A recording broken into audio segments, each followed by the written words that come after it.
विश्वासार्ह बातम्या फक्त तुमच्यासाठी। शिर्डी न्यूज 24 निर्भीड पत्रकारिता, लोकशाहीची ताकद, तुमच्या हक्काचा आवाज। माझा मुलगा आणि समताचे संचालक यांनी सुद्धा प्रेस समोर येऊन मुलाखत दिलेली आहे। गेली 2 दिवस मी पतसंस्था फेडरेशनच्या कार्यक्रमानिमित्त कोल्हापूरला होतो, त्यामुळे आज पुन्हा तुमच्या समोर येत आहे।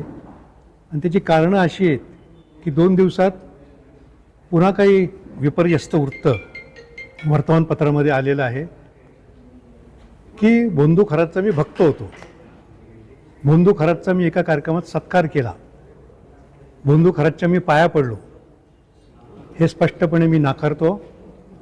भोंदू खरात ज्यावेळेस मला अशोक खरात म्हणून ओळख करून देण्यात आली, 3 वर्षापूर्वी नाशिकला एक राज्य पतसंस्था फेडरेशनचा कार्यक्रम होता आणि त्या कार्यक्रमामध्ये मला असं सांगण्यात आलं, या कार्यक्रमाला आलेले अशोक खरात नावाचे गृहस्थ नव्यानं एका पतसंस्थेचे चेअरमन झालेले आहेत, त्यांचा तुम्ही सत्कार करावा।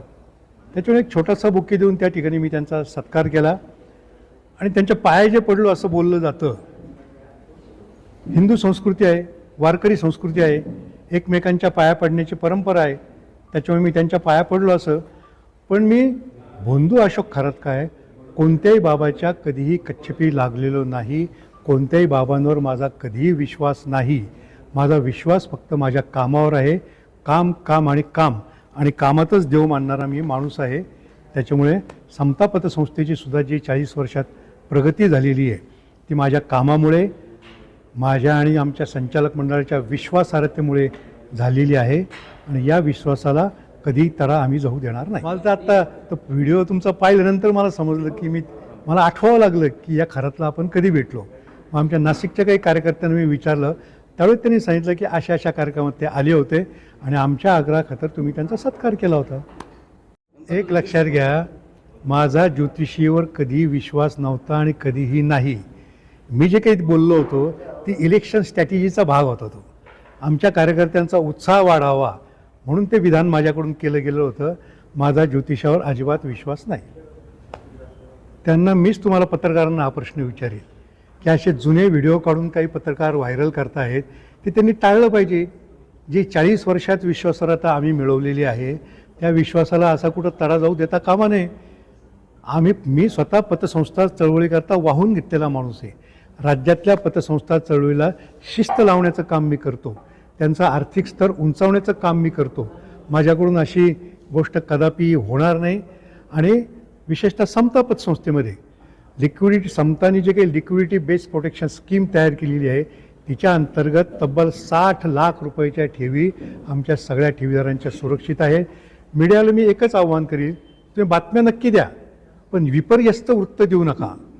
आमच्याकडे त्या अकाउंटमधून 5-6 कोटीचे व्यवहार झालेले आहेत, शेकडो कोटी रुपयाचा गैरव्यवहार, 60 कोटी रुपयाचा गैरव्यवहार, असं विपर्यस्त वृत्त कृपया मीडियानी देऊ नये। अजिबात तसं झालेलं नाही। इतक्या प्रकारची रक्कम अजिबात पोलीस तपासात सुद्धा उघड झालेली नाही। पोलिसांनी आम्हाला जी माहिती मागवली ती पुढच्या पहिल्यांदा सांगितल्यानंतर 2 तासात आम्ही सगळ्या कागदपत्रांची पूर्तता पोलिसांना करून दिलेली आहे। KYC डॉक्युमेंट त्यांचे क्लिअर आहेत हे त्यांनीच त्यांच्या मुलाखतीमध्ये मला वाटतं सांगितलेलं आहे। आता ते जे म्हणतात मी प्रत्यक्ष आलेलो नाही ही त्यांची पश्चातबुद्धी आहे आणि त्यांनी कोणाच्या सांगण्यावरून उघडले असतील हे सगळ्या जनतेला माहिती आहे। त्यांनी जे पुस्तक लिहिलेलं आहे, मला वाटतं मी नामकरण का काहीतरी अशा नावाचं, त्यात त्यांनी अनेक पानं कॅप्टन खरातवर खर्च केलेले आहेत। त्याचे कॅप्टन खरातचे भक्त होते, ते कॅप्टन खरात सांगेल तसं ते ऐकत होते। त्या बाबतीत मी काही जास्त बोलणं उचित नाही। त्यांनी पुरावा द्यावे ना आम्हाला, नाही तर आम्ही पुरावे देतो कसे उघडले ते। तर चाकणकर हे नाव आत्ता मला कळालं, पोलिसांनी जेव्हा विचारलं त्यावेळेस आम्हाला कळालं की चाकणकर या नावाचे खाते आमच्याकडे उघडले गेलेले आहेत। चाकणकर शेकडो असू शकतात महाराष्ट्रामध्ये, त्या रुपाली चाकणकरांच्याच बहीण होत्या, हे आम्हालाही काही माहीत नव्हतं। आणि कोणत्याही खातेदाराची, कोणत्याही ठेवीदाराचे नावं आम्ही कधीही एक्सपोज करीत नाही। किंबहुना आमच्या संचालक मंडळासमोरसुद्धा खातेदारांचे, ठेवीदारांचे नावं अजिबात येत नाही। त्या ठेवीदारांची गोपनीयतेचा भंग आम्ही करत नाही। अनेक ठेवीदार असे येतात, मुलगा खातं उघडतो, तो म्हणतो माझ्या बापाला नाही कळालं पाहिजे, बायको खाती उघडती ती म्हणते माझ्या नवऱ्याला नाही कळालं पाहिजे। तर ही गोपनीयता आम्ही पाळतो, त्याच्यावर कोणत्याही खातेदाराचं खातं उघडताना ते नाव आमच्यासमोर येत नाही आणि आम्ही त्याची शहानिशा सुद्धा करत नाही। राजकीय नाही म्हणता येणार याला, तर मी काही राजकारणात नाही कुठल्या. निवडणुकीच्या पार्श्वभूमीवर जे माझ्यावर आरोप व्हायचे ते होऊन गेले. म्हणजे मी तेव्हाही सांगायचो, सत्य परेशान होता है लेकिन सत्य पराजित होता नाही. निवडणुकीच्या काळात राजकीय षड्यंत्र त्यावेळेस होतं. काही थकबाकीदारांना माझ्याविरुद्ध तक्रार अर्ज द्यायला लावून, खात्यामार्फत चौकशी करायला लावून त्या बातम्या व्हायरल केल्या गेल्या होत्या. परंतु मी जे आत्ता सांगितलं, सत्य पराजित नाही होता.